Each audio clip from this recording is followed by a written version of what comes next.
अस्सलाम वालेकुम, मेरा नाम है मोहम्मद औरंगज़ेब और आप देख रहे हैं दी ग्राफिको।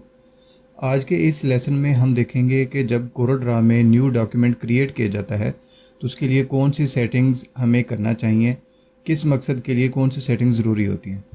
तो आइए कंप्यूटर स्क्रीन पर और कोरल ड्रा ओपन करते हैं।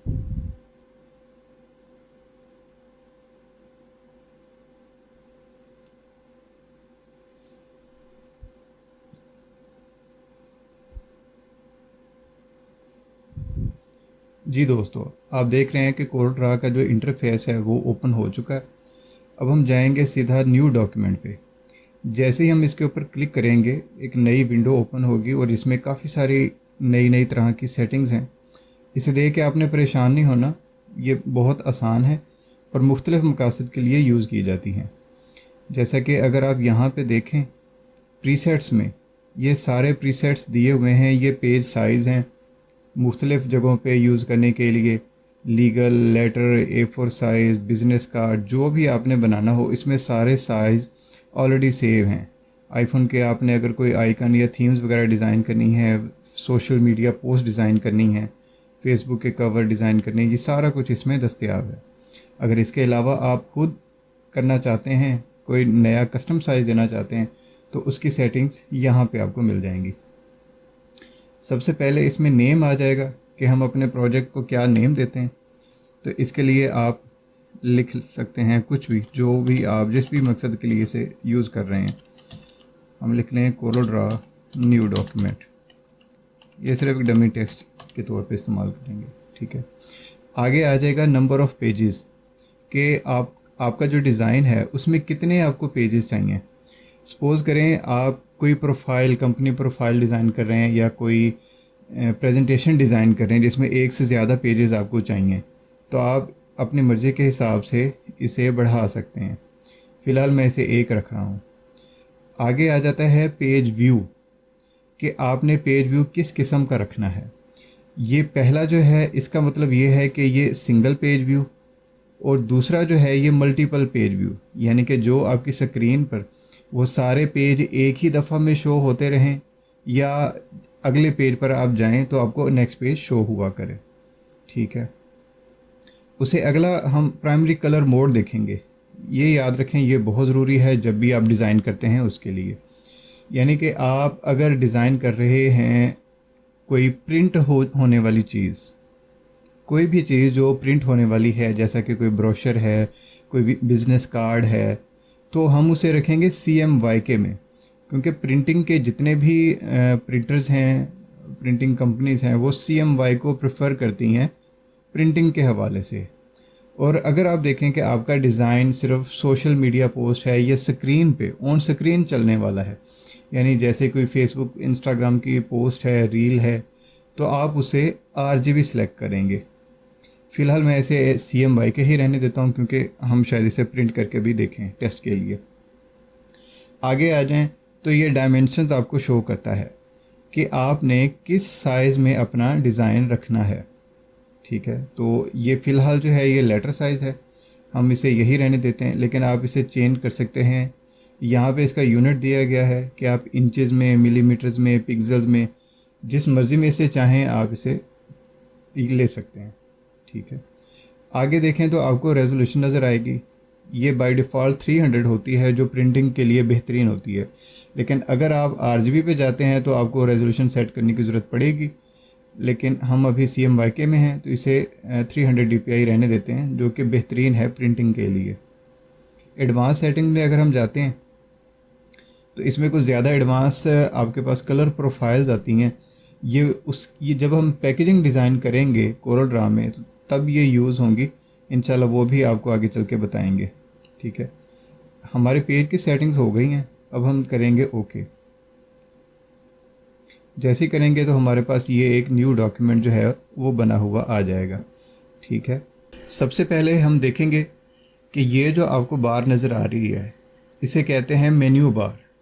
यानी कोई भी आपने मेन्यू यहाँ से ओपन अगर आप करना चाहें तो यहाँ पे आपको सारा कुछ सामने मिल जाएगा, ठीक है। इसके अंदर तमाम तरह के ऑप्शन हैं जो कि पूरे कोरल ड्रा में आपको नज़र आएंगे।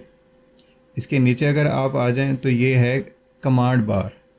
कमांड बार क्या होती है कि कोई भी हमने कोरल को कमांड देनी है, जैसे कि न्यू फाइल बनानी है हमने, या कोई फ़ाइल ओपन करनी है, कोई फ़ाइल सेव करनी है, इंपोर्ट करनी है, एक्सपोर्ट करनी है, प्रिंट करनी है, तो ये सारे फीचर्स जो हैं ये बाहर रखे हुए हैं। ध्यान कीजिए, यही आपको मेन्यू बार में भी मिल जाएंगे। जैसे ये न्यू है, ओपन है, सेव एज़ है, इंपोर्ट एक्सपोर्ट है, और वही आपको बाहर भी मिल जाएंगे आपकी सहूलत के लिए।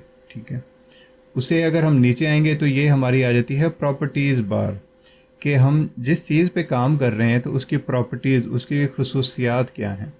अब देखें, हमने जो साइज़ लिया था वो ये साइज़ था, और ये साइज़ लेटर कहलाता है। अगर हम इसे अभी भी चेंज करना चाहें तो कर सकते हैं। फ़र्ज़ करें A4 करते हैं तो इसकी डायमेंशन जो हैं वो सारी बदल गई हैं। इसे हम पोर्ट्रेट या लैंडस्केप में रखना चाहें वो कर सकते हैं। पेज का जो है वो तमाम पेज मुख्तलिफ़ तरह के हों, यानी कि जैसे ये एक A4 साइज़ का पेज है, अगर हम नेक्स्ट यहाँ पे एक और पेज क्रिएट करते हैं और उसका साइज़ हम इसे कुछ कम रखना चाहते हैं, तो हम इस वाले मेन्यू को सिलेक्ट करेंगे और इसका साइज़ हम यहाँ पे लेटर रख देंगे। अब अगर देखें, आप पेज 1 पे जाएंगे तो ये A4 है, और पेज 2 पे जाएंगे तो ये लेटर है। बेहतर यही है कि हम एक ही तरह के जो पेजेस हैं उसी को रखें, ताकि डिज़ाइन में जो है वो कन्फ्यूजन ना क्रिएट हो और साइज़ एक्यूरेट रहे हमारा। ये हो गई साइज़ की बात। बाकी इसके बाद हम रीड करेंगे, समझेंगे टूल बार को, क्योंकि यही टूल बार है जो ओवरऑल आपके कोरल में काम आनी है, डेली काम आनी है। इन्हीं टूल्स को इस्तेमाल करते हुए हर शेप, हर डिज़ाइन आप तैयार कर सकते हैं कोरल में। पहला ये जो है, ये इसे हम कहते हैं पिक टूल। ये किसी भी ऑब्जेक्ट को उठाने में, मूव करने में, रोटेट करने में, स्क्यू करने में ये हमारी मदद करता है। अभी हमारी जो स्क्रीन है उसके ऊपर कोई कुछ भी नहीं बना हुआ, कोई ऑब्जेक्ट नहीं है, इसकी वजह से ये टूल काम नहीं करेगा। इसको समझने के लिए सबसे पहले हमें कोई शेप लेना होगी। अगर आप नीचे आएँ तो ये देखें, ये रेक्टेंगल शेप का एक टूल बना हुआ है, आगे ये शेप टूल का बना हुआ है, उससे नीचे ये मुख्तलिफ़ शेप्स हैं जो इसके अंदर कोरल की डिफ़ॉल्ट होती हैं, वो सेव होती हैं। आप इनको यूज़ करते हुए मुख्तलिफ़ शेप्स बना सकते हैं। जैसे मैं ये पॉलीगॉन को सिलेक्ट करता हूँ और मैं चाहता हूँ कि इसके कोने 6 हों या 7 हों या 8 हों, जितना भी आप करना चाहें आप इसे कर सकते हैं। सिंपली आप इसे ड्रैग करेंगे तो ये एक शेप बन जाएगी।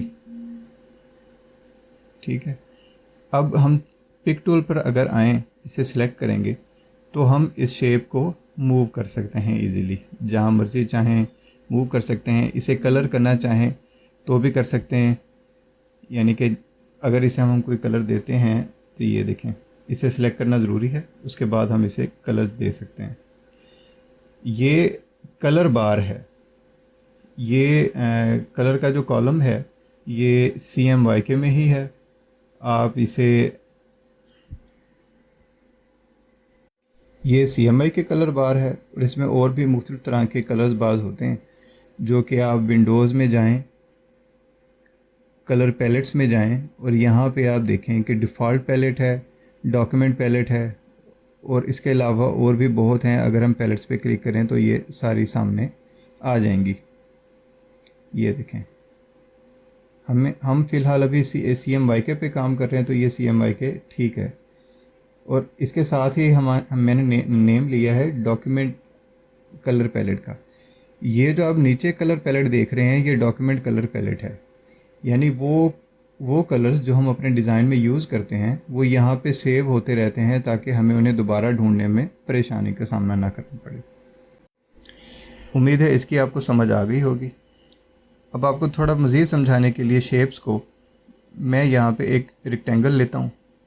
जैसे मैंने यहाँ पे एक रेक्टेंगल लिया, आप देखेंगे कि प्रॉपर्टीज़ बार में इसकी सारी जो सेटिंग्स हैं, इसकी जो प्रॉपर्टीज़ हैं वो नई तरह की आ गई हैं। इसे हम बारी बारी समझते हैं। पहला जो है ये X एंड Y, ये इसकी पोजीशन है कि ये डिज़ाइन जो है आपका किस पोजीशन में पड़ा हुआ है।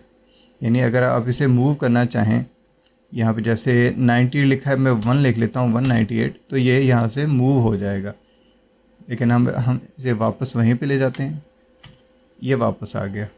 ये जो है ये इसके डायमेंशन हैं।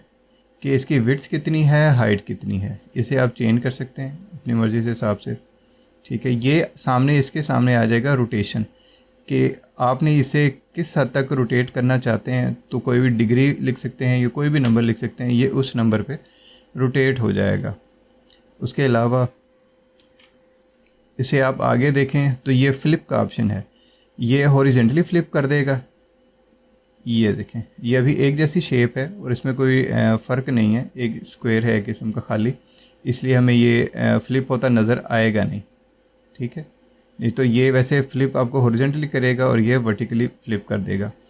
अगर आगे आप देखें तो ये 3 कोने बने हुए हैं, डिज़ाइन में अगर आपको कोने मुख्तलिफ़ तरह के बनाने पड़ते हैं तो ये देखें, ये राउंड कॉर्नर्स हैं।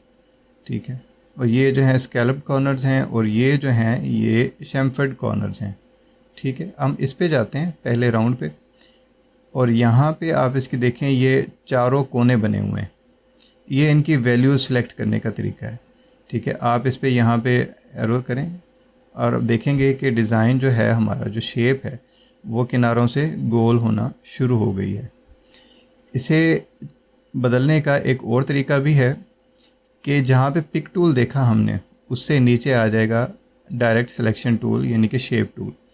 इसे हम सिलेक्ट करेंगे और आप देखें कि ये छोटे छोटे जो है ना, ये पॉइंट्स बन गए हैं चारों कोनों पर। किसी भी पॉइंट को पकड़ें और अंदर की तरफ आप इसे ले जाएं तो ये शेप जो है वो बदलना शुरू कर देगी। इसे आप ऐसे चेंज कर सकते हैं। ठीक, उसके अलावा अगर कॉर्नर की शक्ल चेंज करनी है, डिज़ाइन चेंज करना है, ये ऐसे हो जाएगा। इससे यूज़ करते हुए आप मुख्तलिफ़ डिज़ाइन में यूज़ कर सकते हैं, और यही चीज़ें होती हैं जो डिज़ाइन में यूज़ होती रहती हैं बार बार मुख्तलिफ़ अंदाज में। ये आपकी क्रिएटिविटी के ऊपर डिपेंड करता है कि आपने इसे कैसे इस्तेमाल करना है। ठीक है जनाब, उसे आगे आते हैं। ये जो हम अब टूल हमने ज़िक्र किया जिसका शेप टूल, ये बहुत तरह से काम कर सकता है।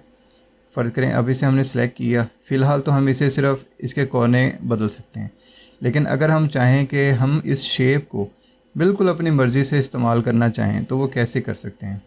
उसका तरीका ये होगा कि हम इसके ऊपर राइट क्लिक करेंगे और आपको पहला ही ऑप्शन मिलेगा कन्वर्ट टू कर्व्स का।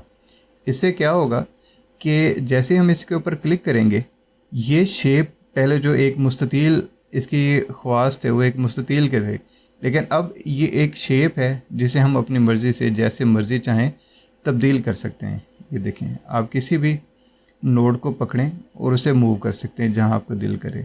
अगर आपने न्यू नोड बनाना है कहीं पे तो डबल क्लिक करेंगे लाइन के ऊपर तो वो वहाँ पे एक नोड बन जाएगा। ठीक है, ये देखें। ठीक है जनाब, इसे मज़ीद स्टडी करते हैं। इस शेप को मैं डिलीट करने लगा हूँ, आपको एक बना के दिखाता हूँ मैं रेक्टेंगल। अगर फ़र्ज़ करें हम एक झंडा बनाते हैं तो वो हम कैसे बनाएंगे, डायरेक्ट से शेप टूल की मदद से। शेप टूल सेलेक्ट करते हैं, शेप पे आते हैं, राइट क्लिक करेंगे, कन्वर्ट टू कर्व्स आ जाएगा। ठीक है, अब देखें इसके 4 पॉइंट्स बन गए हैं, हम चारों को सिलेक्ट कर लेंगे। ठीक है, सिलेक्ट करने के बाद देखें ये इसकी प्रॉपर्टीज़ आ गई हैं, शेप टूल की आगे प्रॉपर्टीज़ आ गई हैं। यहाँ पे देखें तो ये आपको ऑप्शन नज़र आएगा कन्वर्ट टू कर्व्स का। ठीक है, हम यहाँ पे इसे क्लिक करते हैं और इस लाइन के ऊपर आप क्लिक करें, इस पॉइंट के आप क्लिक करें तो देखेंगे कि ये इसके 2 हैंडल से बन गए हैं। ठीक है, ये छोटे छोटे एरोस, ये अगर आपको नज़र आए तो। ठीक है, इसे हम फ़र्ज़ करें एक झंडे की शेप देते हैं। ये देखें, आप इसे पकड़ें, इसको पकड़ के नीचे ले आएं, फिर इस कोने को सिलेक्ट करें, इसे हम नीचे ले आएंगे, जैसे एक वेव बनती है वैसे इस पॉइंट को पकड़ के हम ऊपर ले जाएंगे। ठीक है जी। ठीक है, अब इसके ऊपर हम फ़र्ज़ करें ग्रीन कलर कर देते हैं, और आगे आपको शेप्स बनाना भी सिखा दूंगा मैं इंशाल्लाह। इसमें वाइट कलर भी हम कर सकते हैं, वाइट कलर को भी ऐसे ही हम कन्वर्ट टू कर्व्स करके इसकी शेप वैसी बना के और चांद तारा बना देंगे तो ये हमारा पाकिस्तान का झंडा तैयार हो जाएगा। इसमें आगे इसी तरह ही देखेंगे तो ये सर्कल वाली शेप है, इसे हम यूज़ कर सकते हैं ऐसे आप बगैर किसी बटन के यूज़ करेंगे तो ये ऐसे ही बेढंगा सा बन सकता है, लेकिन जैसे ही आप कंट्रोल दबा के इसे इस्तेमाल करेंगे तो ये बिल्कुल सही शेप बनाना शुरू कर देगा। ये देखें, अब ये सर्कल जितना भी बड़ा करें आप, ये सर्कल बिल्कुल सर्कल ही रहेगा। आगे इसकी मुख्तलिफ शेप्स हैं, ये आप स्टडी कर सकते हैं। जैसे ये स्टार है, मुख्तलिफ स्टार को इसकी ये प्रॉपर्टीज़ देख लें। ये 6 कोनों वाला, 5 कोनों वाला, इसके एंगल्स मुख्तलिफ आप देख सकते हैं। चौड़ाई कम कर सकते हैं, बढ़ा सकते हैं, जैसे आपको डिज़ाइन में सूट करे। ठीक है, उसके बाद हम देखेंगे तो ये टेक्स्ट का ऑप्शन है। इसे हम देखें यहाँ पे, अगर हम क्लिक करते हैं स्क्रीन पे किसी भी जगह पे, तो ये लिखना शुरू कर देगा। ये देखें, ये लिखना शुरू कर दिया इसने। ठीक है, उसके बाद जैसे ही आप इसे लिखेंगे तो टूल्स जो है, टेक्स्ट टूल जो है, अब इसकी प्रॉपर्टीज़ आपके सामने आ गई हैं। यहाँ देखें, ये जो है ये फ़ॉन्ट का नेम है। आप इस नेम को अपनी मर्ज़ी के हिसाब से बदल सकते हैं, बहुत खूबसूरत फ़ॉन्ट भी हैं। ये आगे उनके साइज़ हैं कि आप किस साइज़ में उसे रखना चाहते हैं। मैनुअल एंटर करना चाहें तो वो भी आप कर सकते हैं। ठीक है, उसके बाद ये बोल्ड होता है, ये इटैलिक और ये अंडरलाइन के लिए यूज़ होता है। बोल्ड इसमें इसलिए नहीं है क्योंकि इस फ़ॉन्ट में बोल्ड का ऑप्शन नहीं होगा, इसलिए। अगर हम कोई और फ़ॉन्ट सेलेक्ट करते हैं, जैसे कि पहले एरियल ही था, कंट्रोल Z करते हैं,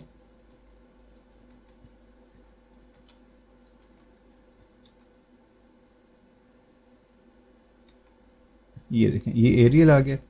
ये बोल्ड हम इसे कर सकते हैं, इटैलिक कर सकते हैं, अंडरलाइन कर सकते हैं, जैसे आपको सहूलत हो। ठीक है, आज के लिए ही इतना मैं आपको बताऊंगा। इंशाल्लाह आगे से एक और बहुत ख़ास टूल है, ये फ्री हैंड टूल, ये लाइन का जो टूल है, इसे हम पढ़ेंगे। इसे देखते हुए, इसे यूज़ करते हुए कोरल में तमाम तरह की शेप्स, डिज़ाइंस बनती हैं। और ये जो टूल है ये आपके डेली काम आने वाला है। ये बेजियर टूल हम इस्तेमाल करेंगे, ये बहुत ज़्यादा इस्तेमाल होने वाला है। किसी भी लोगों को ट्रेस करने में, लोगो बनाने में ये आपकी बहुत मदद करेगा। ठीक है, आज के लिए इतना ही काफ़ी। अगर आपका कोई सवाल हो तो आप मैसेज में पूछ सकते हैं।